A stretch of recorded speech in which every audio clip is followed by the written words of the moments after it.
Repito, bienvenidos todos entonces para este foro, continuando con el ciclo de foros de la libertad y con motivo del 10º aniversario de Benamérica. Le agradecemos a todos y agradecemos en especial al almirante Héctor Ramírez Pérez, quien nos va a tocar el tema hoy de el natalicio del Libertador y el Día de la Armada, con motivo del 24 de julio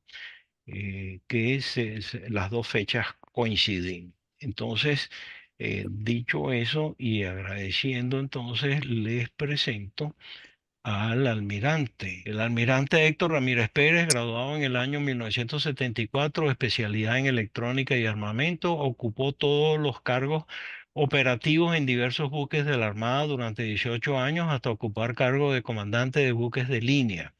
Entre el año 1994 y 96 se desempeñó como representante permanente en la Organización Marítima Internacional en Londres.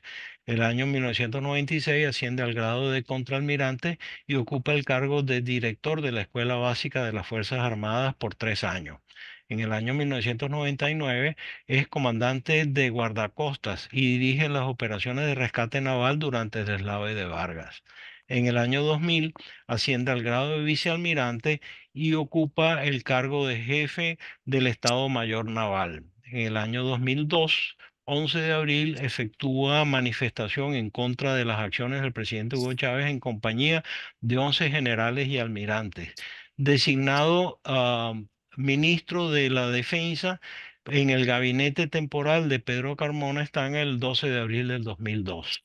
Sometido ante juicio de mérito por el Tribunal Supremo de Justicia por supuesto delito de rebelión militar con sentencia absolutoria. En octubre del 2002, en compañía de un grupo de 15 generales y almirantes, participa en un pronunciamiento e inician la protesta pública en la Plaza Francia de Altamira. Y en diciembre del 2004 decide salir al exilio, ya que en noviembre habían detenido a los comisarios Simonovic, Vivas y Forero para iniciar juicios sobre lo ocurrido el 11 de abril de 2002. Y la intención era anular mi sentencia absolutoria del TSJ para someterme, perdone que estoy leyendo la información que él me envió, a un nuevo juicio por otros supuestos delitos como en efecto ocurrió. Agradecemos al almirante Héctor Ramírez Pérez, entonces su amabilidad de darnos esta clase recordatoria sobre los diferentes hechos históricos del 24 de julio. Adelante, almirante. Bueno, primero muchas gracias por esta invitación, gracias por tu presentación. Este, no pretendo dar una clase magistral. Vamos a hablar como sobre una fecha importante que es el día de hoy, 24 de julio, que se conmemoran dos fechas importantísimas para Venezuela. Primero el natalicio de nuestro libertador Simón Bolívar y luego la batalla naval del lago de Maracaibo, que fue tomada también como punto de partida o punto de celebración del Día de la Armada de Venezuela y también de la Armada de Colombia. La Armada de Colombia está festejando, está de fiesta el día de hoy igual que nosotros. Ese fue el punto de partida eh, de esta gran batalla que se celebró en este día. Pienso más que todo hacer un conversatorio, relatar hechos históricos, comenzar hablando del Libertador. Y quisiera, antes de todo, darle las gracias a los asistentes de esta conferencia. Muchas gracias. Veo caras conocidas, hay el almirante Comiso, hay varios oficiales de la Armada que están presentes, a quienes les extiendo un abrazo y un abrazo para todos. Quiero darle las gracias también a Beniamérica, que fue la que patrocinante de esta actividad con motivo de su 10º aniversario. Muchos de los presentes a lo mejor no saben lo que es Beniamérica.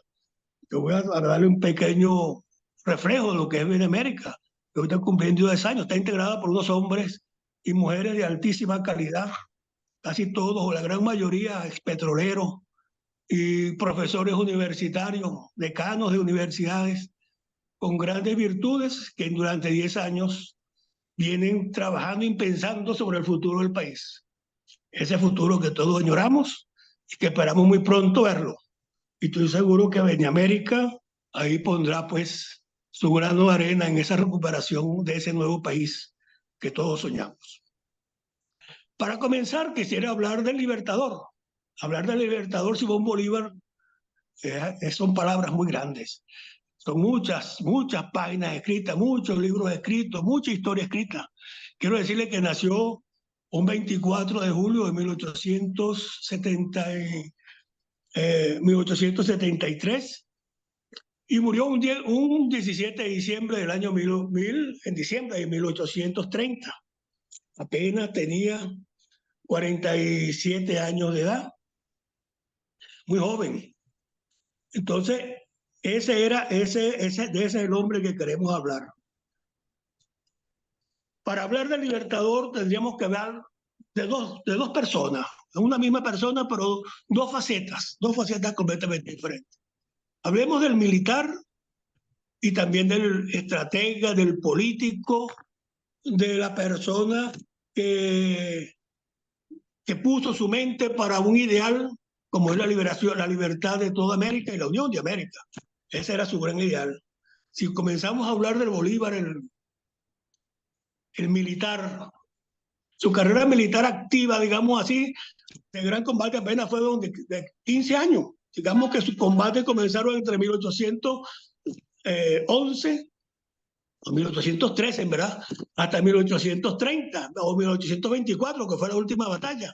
Pero en ese lapso, Bolívar, como militar, participó en más de 430 batallas o conflictos armados.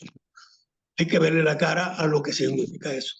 Y todas estas batallas y todos estos conflictos armados eran solamente bajo un lema, la libertad. La libertad, la añorada libertad de los pueblos, que es la que todos queremos y la que todos perseguimos. Entonces, ese militar que lo estamos analizando, podemos verlo que en ningún momento se desvió de su norte, se desvió precisamente de su línea donde quería llegar, que era unir toda América. Si recordamos la Primera República se inició en 1813, cuando él sale de Cúcuta y marcha hacia Caracas, y también está el que fue la gran campaña Admirable.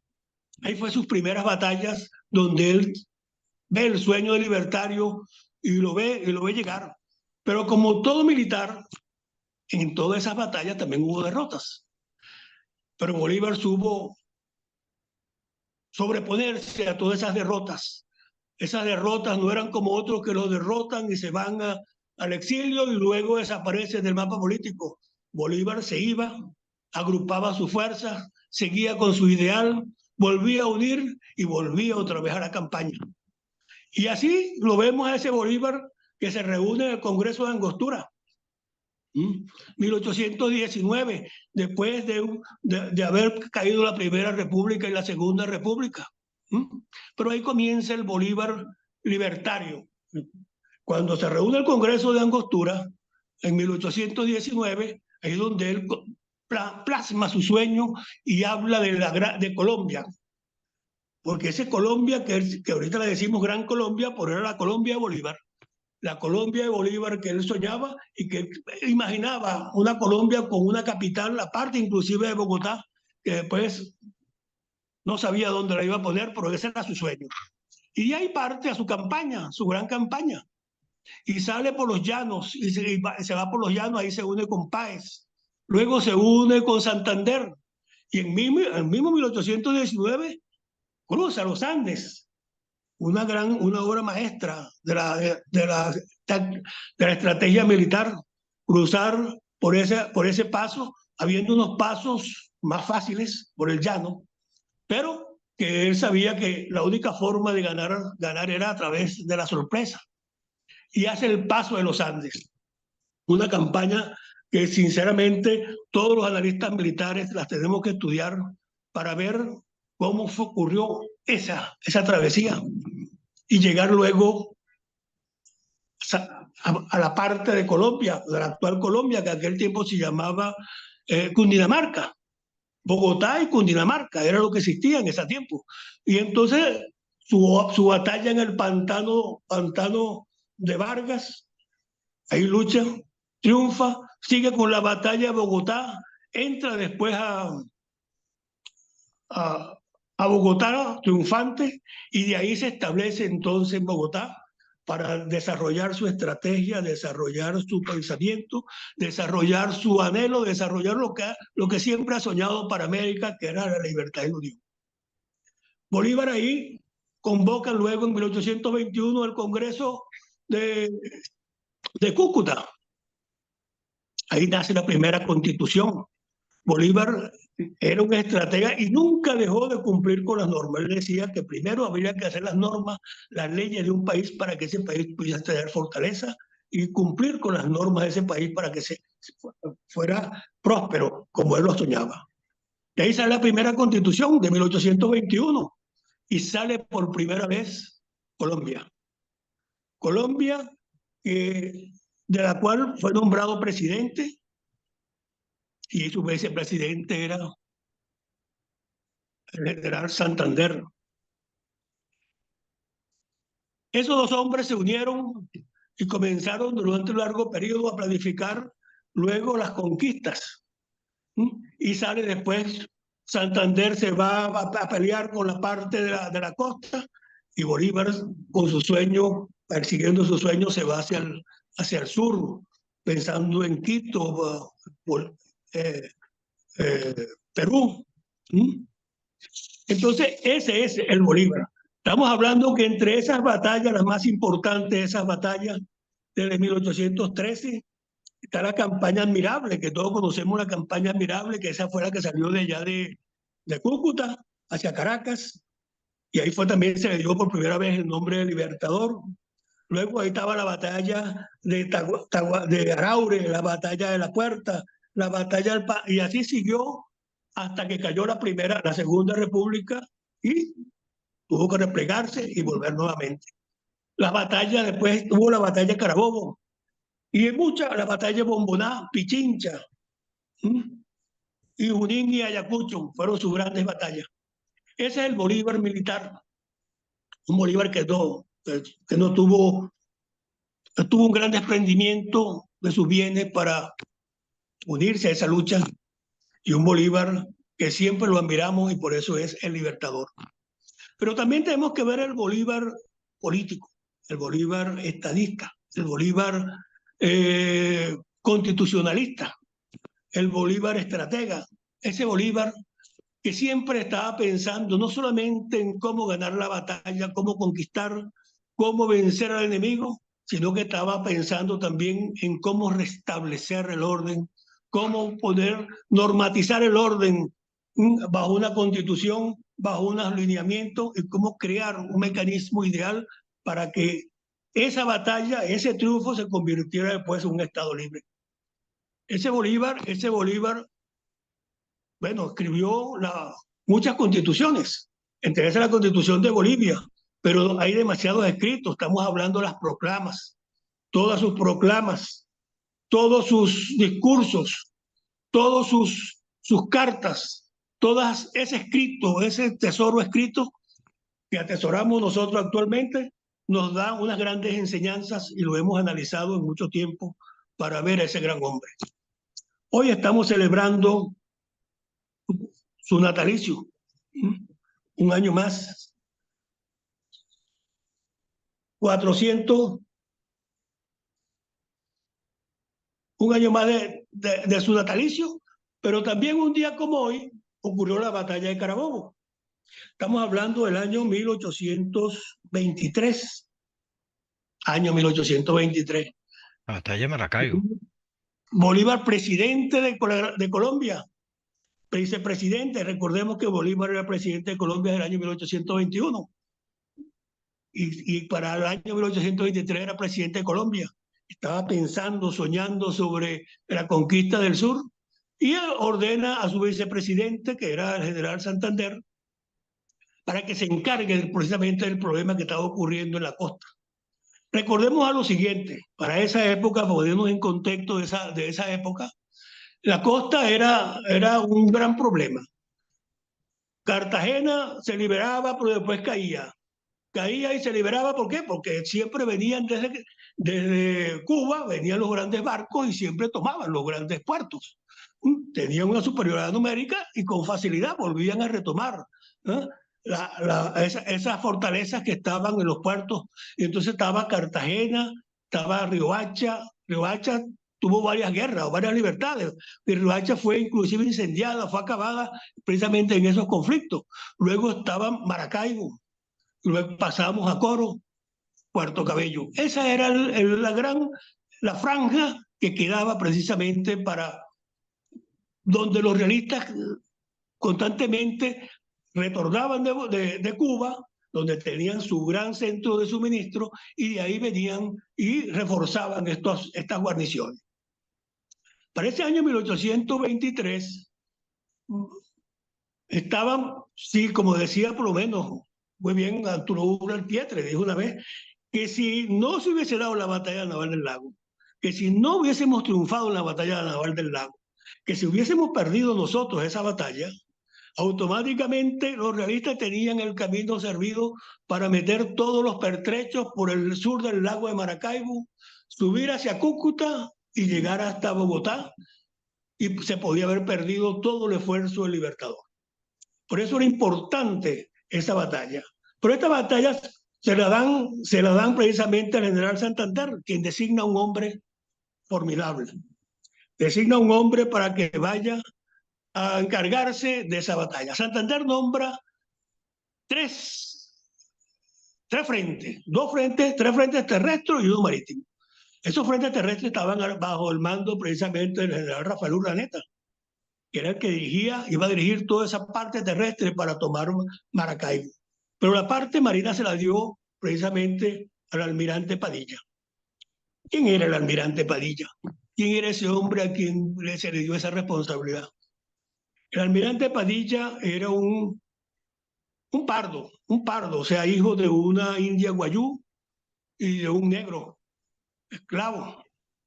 Era un pardo que a los 14 no tuvo estudios, nunca fue a una escuela, que a los 15 años, 14 años se embarcó como mozo en un navío español, de la Armada Español, y fue a navegar. O sea, su arte naval lo aprendió en el quehacer diario a bordo de los buques de la Armada Española. A los 20 años estaba a bordo de un navío y participó en la batalla inclusive de Trafalgar. Ahí fue preso, fue herido, fue preso. En Trafalgar tuvo 3 años preso, estuvo preso en Inglaterra, y luego de 3 años que lo liberan a un intercambio de prisioneros, regresa a Cartagena. Regresa a su tierra y en Cartagena lo nombran entonces comandante del fortín de Cartagena, y ahí comienza su lucha militar. Participó en la independencia de Cartagena en 1811, y se une a la parte libertaria. Bolívar lo había ascendido al grado de coronel. Para ese tiempo no existían grados marinos. Para ese tiempo todos los grados que asignaba el Libertador eran grados terrestres, coroneles, generales de brigada. Y el grado que tenía para ese tiempo Padilla era de coronel. Luego lo ascienden a general de brigada, y es que cuando sale en la expedición para hacer esa parte de esa expedición. Esa batalla no la voy a narrar yo porque sería muy fastidioso. Conseguí un video extraordinario hecho por la Armada de Colombia hace 10 años, y que lo vamos a utilizar como parte didáctica para ver cómo fue esa batalla. Y ahí se la estamos poniendo. ¿Cómo? Realistas, se ponía en riesgo la independencia y la libertad de la nueva república. El general español Francisco Tomás Morales había derrotado al coronel José Sardá en Sinamaica y se disponía a continuar su avance de reconquista sobre Cúcuta. El general patriota Rafael Urdaneta tan solo podía contener el avance realista, puesto que ellos contaban con suministros y provisiones que llegaban desde Maracaibo y España, escoltados por la flota real. El general Francisco de Paula Santander, observando la necesidad de controlar los mares para ganar la guerra en tierra, designó al general de brigada José Padilla, comandante del Tercer Departamento de Marina de la Gran Colombia, para que liderara la flota naval patriota y terminara de una vez por todas con la hegemonía real en las aguas del lago Maracaibo. Para la heroica misión, el general Padilla contaba con 4 bergantines, 9 goletas, 3 flecheras, 2 lanchas y un bote. Asimismo, con el fin de continuar su ofensiva de reconquista, el Imperio Español designó al almirante Ángel Laborde y Navarro, quien zarpa desde Cuba con refuerzos, teniendo bajo su mando 4 bergantines, 9 goletas, 3 flecheras, 2 lanchas, un bote, 2 bailebotes, 5 faluchos y 7 piraguas. El día 15 de marzo de 1823, el general Padilla zarpa de Cartagena en dirección hacia Los Taques, dando inicio de esta manera a la contienda naval más importante hasta ese año en la Gran Colombia.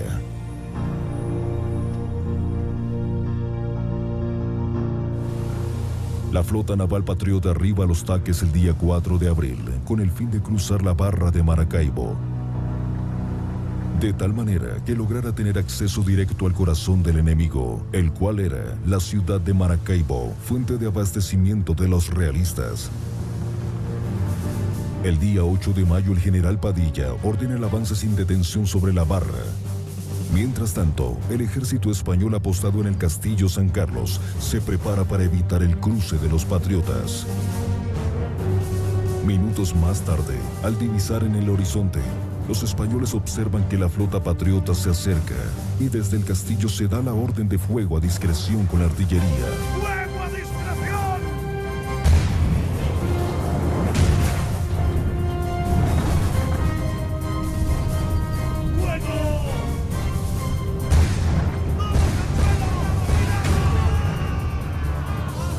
La flota naval patriota logra el heroico objetivo de cruzar la barra. Sin embargo, durante el forzamiento, el bergantín Gran Bolívar encalla, recibiendo 15 impactos de cañón, quedando neutralizado. ¡Todos atentos! ¡Sí, señor! El 14 de mayo los patriotas fondean en Punta Palma, teniendo contacto con la flota realista, logrando ponerla en fuga.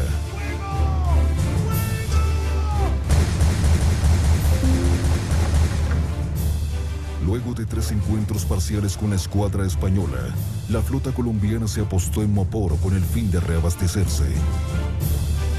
El 30 de mayo en la Ceibita, Padilla se encontró con el coronel Manuel Manrique, comandante de las tropas patriotas, con quien coordinó el ataque en tierra. El general Padilla recorre Gibraltar, Corona y Quiriquire, agregando voluntarios y preparándose para el combate final. El 14 de junio llega a los puertos de Altagracia y allí permanece hasta que el día 16 de julio recibe la noticia de la llegada del almirante Ángel Laborde con refuerzos españoles. En poco tiempo, Padilla recibe una nota del almirante Laborde diciendo: General José Prudencio Padilla, julio 17 de 1823. Participo a vuestra señoría, que me hallo con medios muy sobrados para conseguir su total exterminio, si estos fuesen mis deseos y mi intención. Pero solo ansío por ver cesar los males de la guerra y evitar la efusión de sangre. Por lo tanto, y ante todas estas cosas, propongo a vuestra señoría una honrosa capitulación. Firmado, Almirante Ángel Laborde y Navarro. Sin vacilar y con la frialdad de un verdadero hombre de mar, el general Padilla envía una carta a Laborde respondiendo: Almirante Ángel Laborde y Navarro, 19 de julio de 1823. Aseguro a vuestra señoría que no le daré la molestia de venir a recibir mi saludo, muy distante de este apostadero. Iré por el camino de la gloria a encontrarlo. Firmado, General José Padilla. El 24 de julio, día de la batalla, el general Padilla habla a toda su tripulación diciendo: Compañeros, os aseguro la victoria, porque este es el último esfuerzo de nuestro agonizante enemigo. Vuestro general os acompañará como siempre hasta perder su existencia, confiado en vuestro valor y la justicia de nuestra causa. ¡Colombianos! morir o ser libres. A las 10:30 de la mañana, Padilla da sus últimas órdenes de coordinación y finalmente a las 2 de la tarde da la orden de combate y ordena el avance. Con la brisa a su favor, los buques republicanos se lanzan velozmente sobre la escuadrilla española que seguía al ancla, en espera del terrible choque. Para el ataque, el general Padilla dispuso de 2 líneas a los flancos, siendo la derecha la encargada de evitar la huida.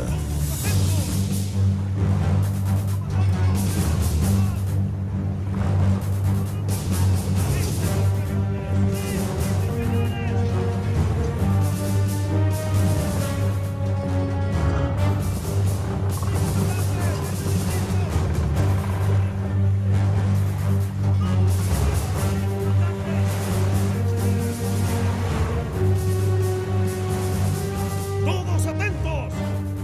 ¡Fuego!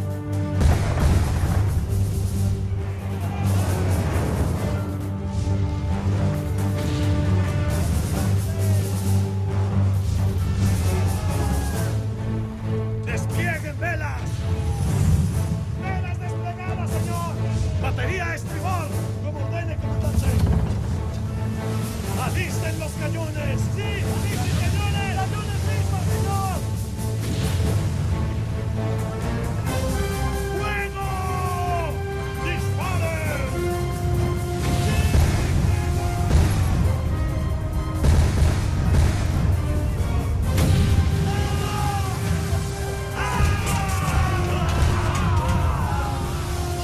¡Hemos dado en el blanco, señor! ¡Bien hecho! ¡Por este costado! ¡Todos atentos! ¡Fuego!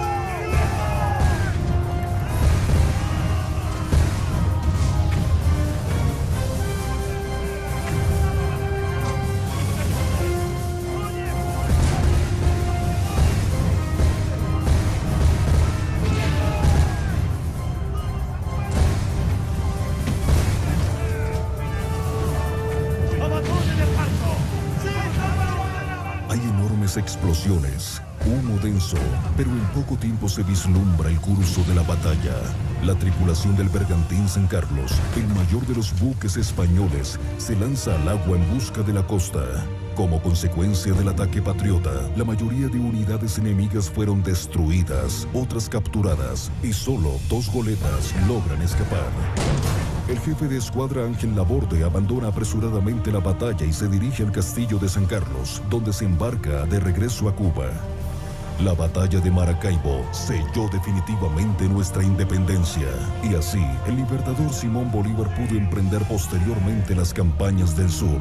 El 24 de julio de 1823, el general José Padilla y sus valientes hombres abrieron el gran libro de la historia para escribir sus nombres en fuego sobre las aguas del lago Maracaibo, cumpliendo hasta el día de hoy 191 años de gloria en el que la Armada Nacional de Colombia protege el azul de la bandera.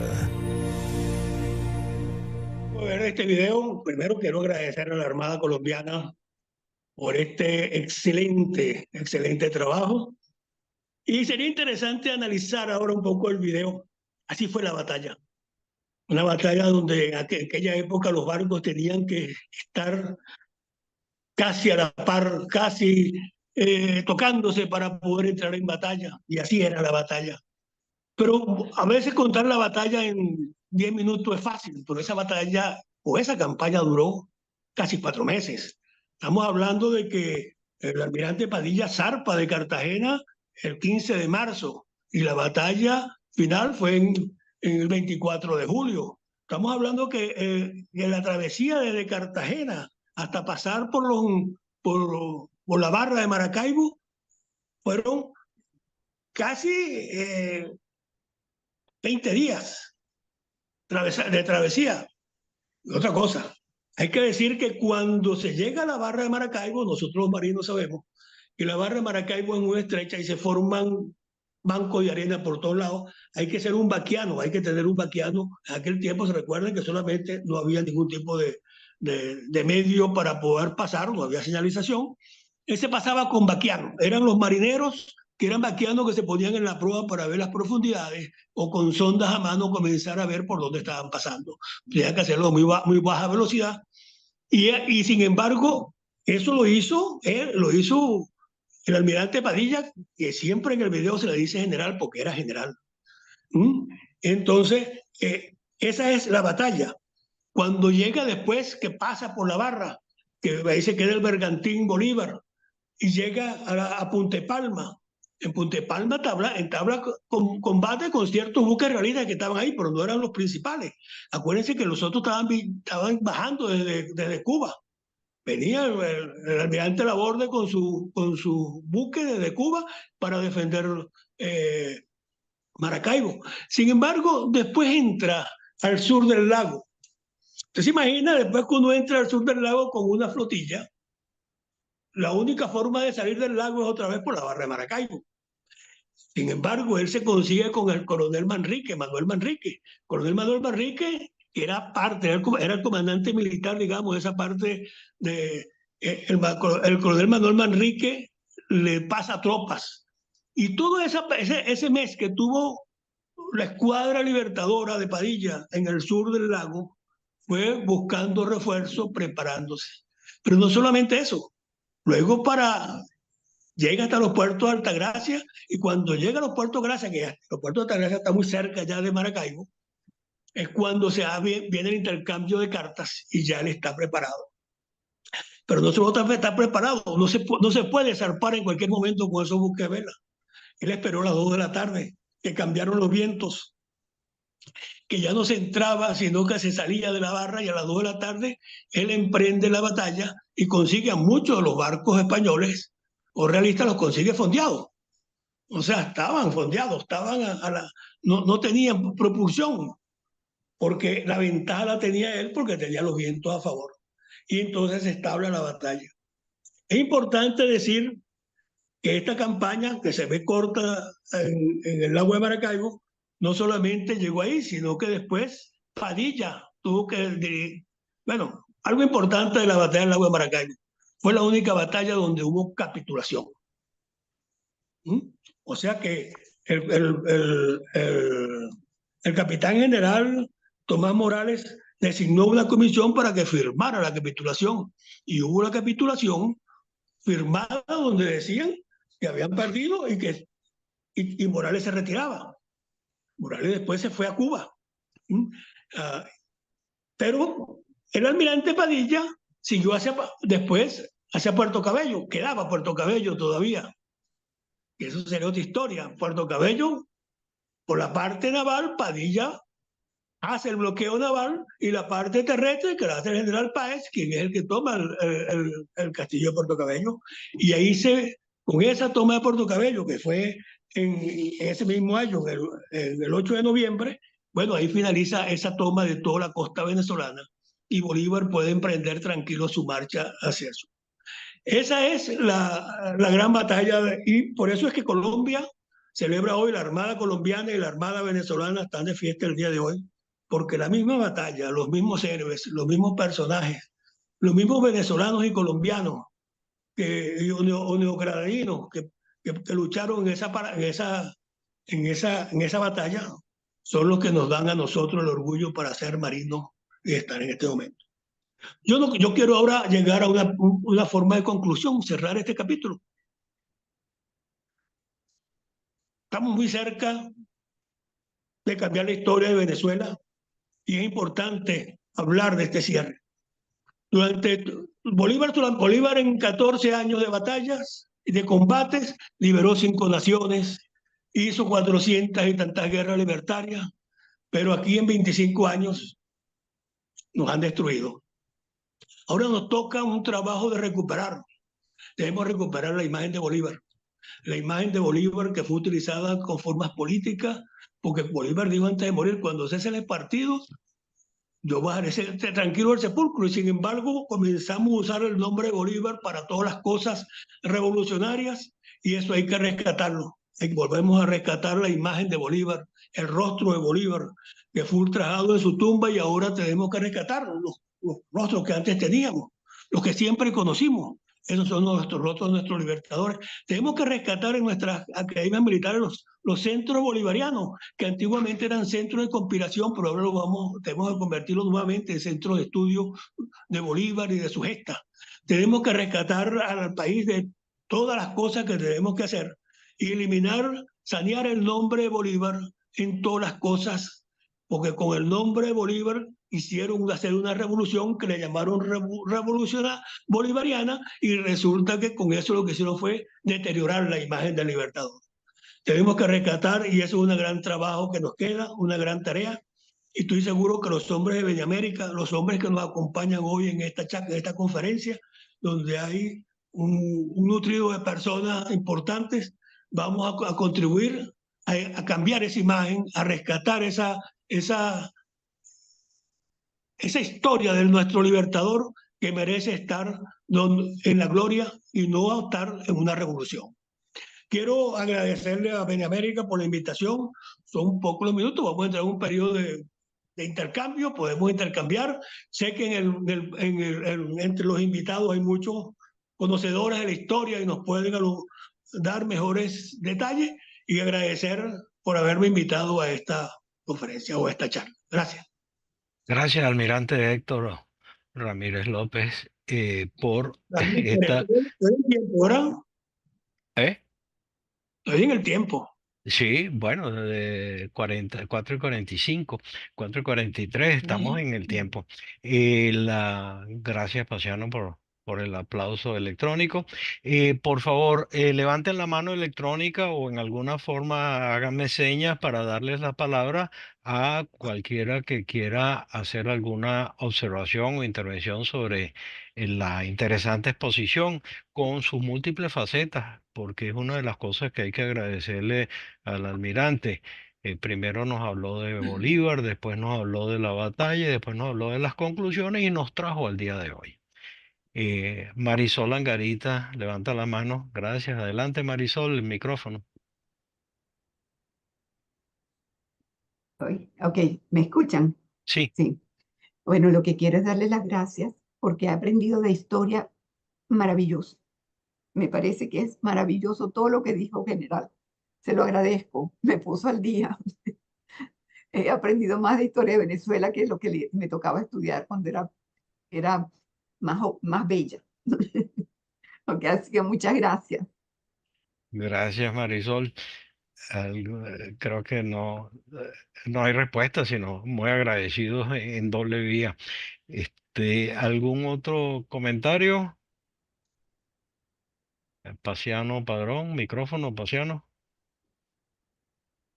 Gracias, Gonzalo. Quería, por supuesto, agradecer al almirante Héctor Ramírez su conferencia, bien interesante. Y como tú mismo destacaste, Gonzalo, logró en pocos minutos llevarnos desde una semblanza del Libertador a la batalla y luego traernos a esta realidad. Héctor Ramírez es ciertamente esta hora una de las más importantes en la historia del país. Estamos hoy preparándonos en la víspera, en la en el momento de vigilar armas para ese combate estupendo del día domingo 28. Y ahí tenemos nuevamente que, como lo decía Héctor Ramírez, reganar otra vez para Venezuela al Libertador, reganar la libertad, que fue la esencia de todo este movimiento y que ha sido además, yo diría, clara bandera de nuestro país en el continente y en el mundo. No es fácil el momento que nos corresponde.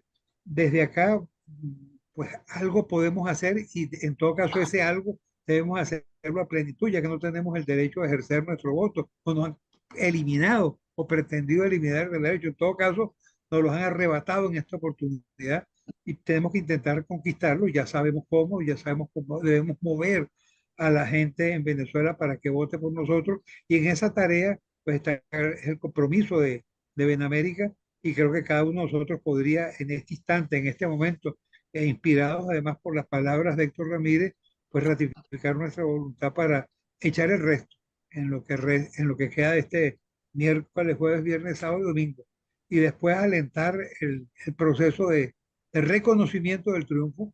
Yo estoy absolutamente seguro de que vamos a ganar, y estoy igualmente absolutamente seguro de que vamos a cobrar, de que va a ser posible esa transformación. Fácil, no, no ha sido nada fácil, pero es hasta el final, como señaló la líder de este proceso, y hasta el final es hasta que logremos efectivamente sembrar de nuevo la libertad. Vemos que Héctor Ramírez, gracias por tu exposición. Gracias, Paciano. El almirante Daniel Comiso, adelante, micrófono.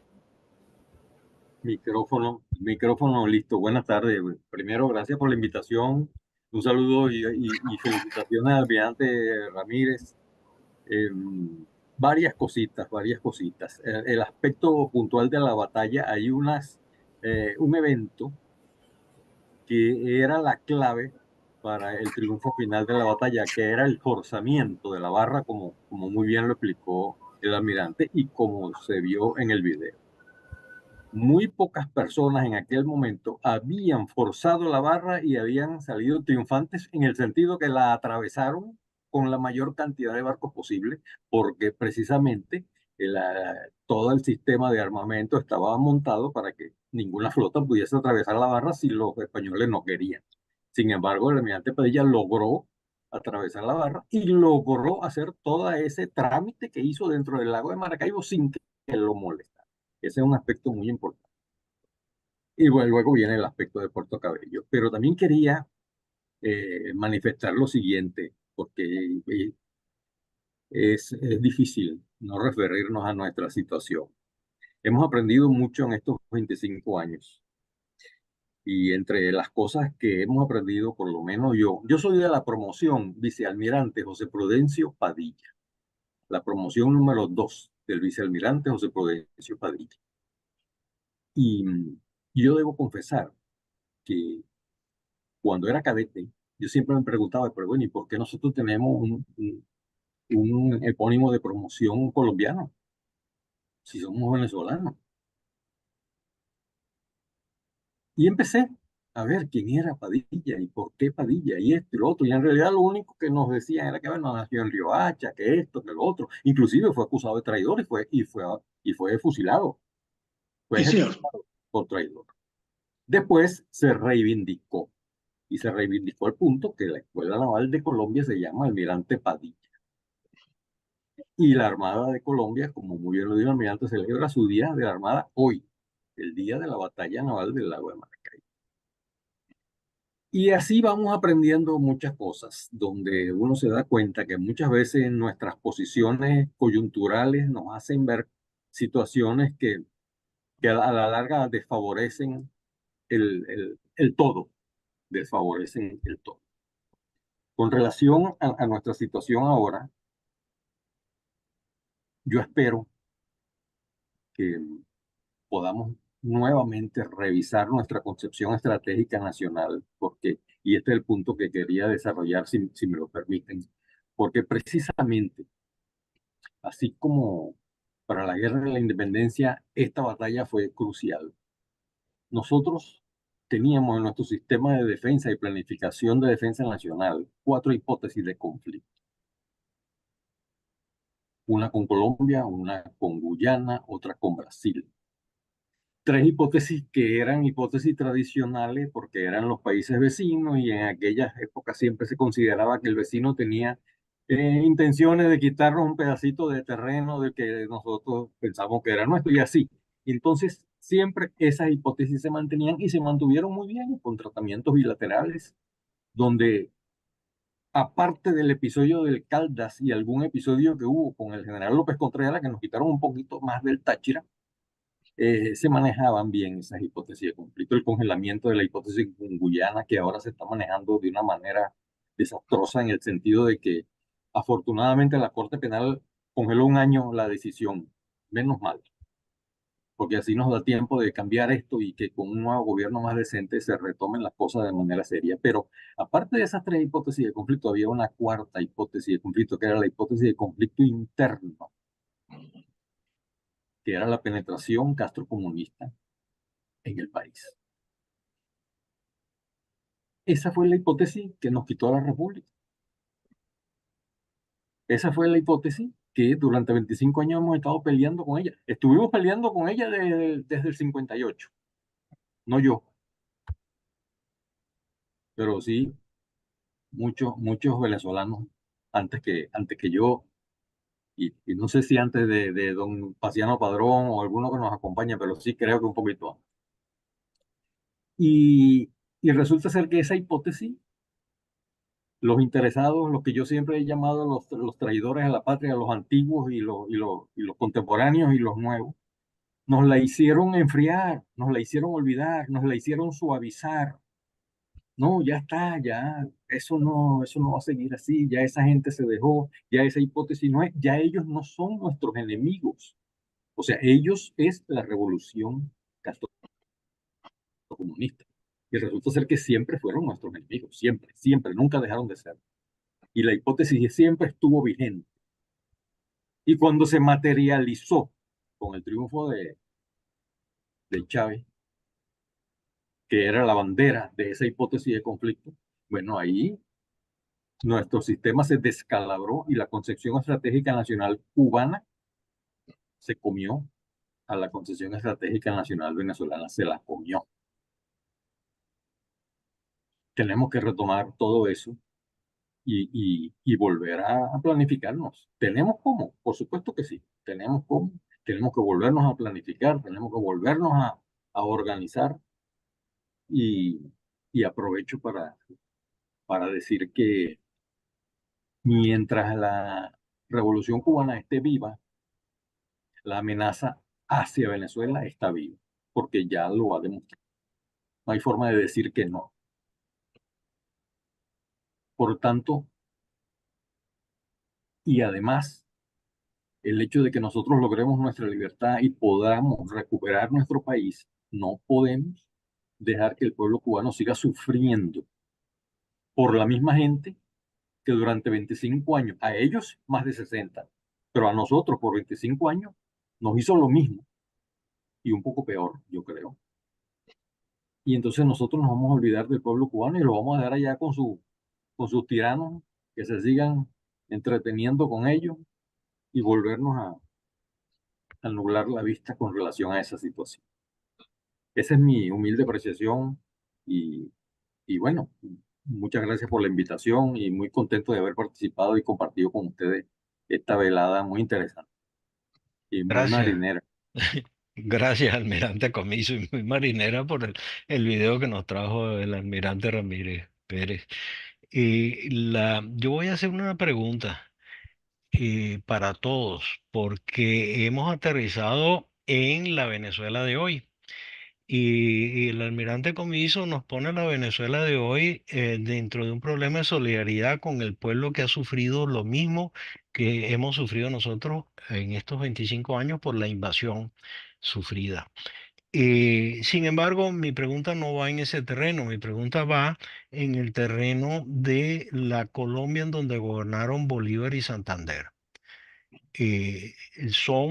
La historia nos relata las diferencias que hubieron entre estos dos personajes, pero al final hay que reconocer que fueron presidentes y vicepresidentes de la República de Colombia y lucharon por esa unidad, sueño de Bolívar. Mi pregunta es, y visto la tendencia mundial de que hay que encontrarse las diferentes naciones y unirse, la Unión Europea es el mejor ejemplo. ¿Qué posibilidad hay, y es la pregunta para todos, de un acercamiento y reconstruir aquella Colombia en donde gobernaron Bolívar y Santander? Bueno, mire, yo te puedo decir que todo es factible. Lo único que hay que, a partir de estos 25 años que hemos vivido, hay que limar muchas cosas. Quizás ahora que hemos invadido a Colombia los venezolanos con esta cantidad de venezolanos que están viviendo en Colombia y que a lo mejor están cambiando la mentalidad, porque siempre tuvimos nosotros la mentalidad de ver a Colombia como algo diferente. Como algo que nosotros éramos Venezuela y Colombia la veíamos por encima del hombro inclusive. Ahora no. Ahora ellos nos ven a nosotros, pero no nos están viendo por encima del hombro. Ellos están recibiendo como nosotros hicimos también. Nosotros abrimos la puerta de ellos a Venezuela cuando ellos llegaron y ahora ellos nos están recibiendo a nosotros. Quizás ese intercambio que ha ocurrido de migración en un futuro nos lleve a pensar nuevamente en que tenemos que unirnos. Y no solamente, el venezolano no solamente está en Colombia, está en Ecuador, está en Perú, está en Argentina, está en Chile, está en Paraguay, Uruguay, hasta Bolivia. Ahí nos regamos todo. A lo mejor esos venezolanos nos llevan a nosotros a tener que reunirnos en un momento. Hay que ver que esos venezolanos echen raíces en esos países, muchos se van a quedar, y cuando terminen de echar raíces a lo mejor podemos hablar. Pienso yo, eso es un sueño, Dios quiera. ¿Algún Pero otro? si pudieron los europeos que tuvieron 2000 años de guerra, invasiones, hablan cada uno un idioma diferente, culturas diferentes y todo diferente, y se unieron, no hay por qué no pensar que algún día podamos reunirnos nosotros. Almirante Comiso, sí, No, adelante. pero levantó la mano el doctor Así. Padrón. No, almirante, usted primero. Los Por mayores favor. primero, mayores en Pues, sabiduría, quería pues, decir. ya le creí. Adelante, adelante. Gracias, gracias. Yo salí de Venezuela en el 2005 por las mismas razones que Héctor Ramírez. Salimos Y juntos. sí, prácticamente. Por recomendaciones severas y contundentes del difunto, que en paz descanse, Carlos Bastida, que me lo dijo muy claro, porque yo le dije, pero bueno, Carlos, si nosotros ganamos el primer juicio, pues ganamos el segundo. Y él me dice, no, compadre, para el segundo no van a estar los mismos magistrados allí, y al que se quede le van a meter por lo menos 30 años de cárcel y con eso van a hacerlo a todo. Y bueno, me fui, está bien. Pero cuando yo estaba en Ecuador, y a partir de ese proceso yo comencé a cambiar en ese sentido hacia lo que Bolívar nos quería decir o nos quiso decir. Y yo veía la bandera de Ecuador y la bandera de Colombia desde pequeño, ¿no? La veía, bueno, somos amarillo, azul y rojo, sí. Ellos tienen el amarillo más grueso porque ellos tenían más oro que nosotros. Pero si hubiese sido por el petróleo, entonces ahora tenemos que cambiar la cosa, ¿no? Y poner el amarillo nuestro más grueso también, porque se supone que es por el oro y los tesoros que habían en los territorios. Entonces yo les decía a algunos amigos ecuatorianos, les decía, nosotros somos por lo menos Ecuador, Colombia y Venezuela, hermanos de papá y mamá. Y también Bolivia, aunque no es amarillo, azul y rojo, pero Bolivia tenía un papá diferente junto con Perú. Y yo creo que sí hay no vamos a decir que se pueden unir los tres países, pero en un futuro grande nada está imposible de que suceda, pero sí hay una afinidad, definitivamente, sí la hay. Tenemos la misma bandera, tenemos las mismas raíces, solo que lamentablemente el sueño de Bolívar no se dio porque, bueno, porque él también tuvo unos contrincantes, vamos a decir así, unos contrincantes de ideas diferentes, Páez por este lado, Páez y Mariño en Venezuela, Santander y su grupo en Colombia, y en Ecuador también, el mismo general Juan José Flores con su grupo también trabajaron para que, bueno, para que cada uno se quedara con su pedazo, porque ellos pensaban que debían ser los gobernantes cada uno de su provincia y no en un solo país. Y bueno, por eso eliminaron a Sucre y todas estas cosas. Pero con todo esto que nos está pasando, yo a veces me pongo a pensar, y además que teníamos un pedacito en Panamá, teníamos, digo yo, teníamos. Panamá es donde estoy yo ahora. Y ahora que yo veo Panamá y veo todo, y digo, hubiésemos sido un país increíble, con un canal, con costas en el Atlántico. Aquí no nombran el Mar Caribe. Aquí a los panameños les gusta más decir el Atlántico que el Mar Caribe. Pareciera que el Mar Caribe lo ven como chiquito. Entonces ellos prefieren decir Atlántico y el Pacífico. Y tuviésemos costas en los dos lados, tuviésemos una proyección mucho más grande. Sin embargo, para eso tenemos que lograr reorganizarnos y reinstitucionarnos nosotros para poder entonces después seguir trabajando si no en una unidad de tipo política, geopolítica, por lo menos en una unidad económica, unidad económica, como comenzó el Pacto Andino, era bueno. Sin embargo, todas esas cosas se han ido dejando porque vino este proceso cuyo, cuya misión era tomar el objetivo Venezuela para proyectar su revolución castrocomunista al resto del continente y proyectarla hacia donde tuvieran todas las posibilidades. Eso es lo que yo quería agregar. Muchas gracias. Luciano Padrón, adelante. Gracias. Comparto plenamente la reflexión de Daniel Comiso. Y por supuesto creo, Gonzalo, que es bien oportuna esta reflexión que tú nos obligas a hacer hoy, 24 de julio. Hoy precisamente que conmemoramos el nacimiento de ese grande para quien la patria es América. El sueño de América como patria no podemos decir se fracasó, terminó y eso quedó en el pasado. Y a lo mejor, Daniel, habría que ir un poco más allá de Bolivia, Colombia, Bolivia. Tú no mencionabas Panamá, aun cuando recordaste que está allá ahora, pero por supuesto que también forma parte de esto. Pero creo que no se trata ni siquiera de limitar a los países que llamamos bolivarianos. Yo creo que América, el camino tiene que ir hacia allá.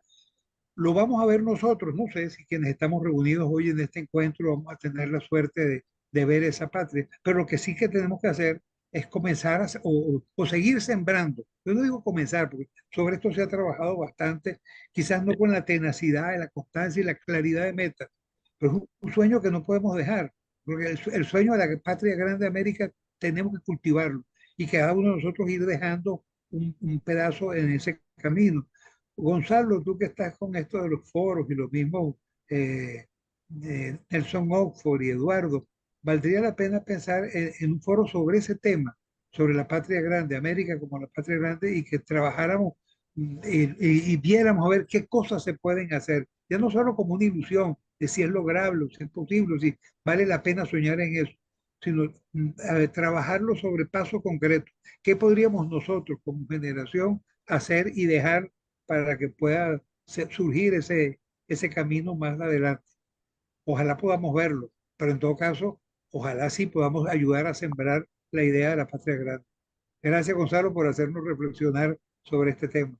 Sí, señor. Gracias. Y nuestro himno nacional lo dice, unidos con lazos, La América toda existe en nación. existe en nación.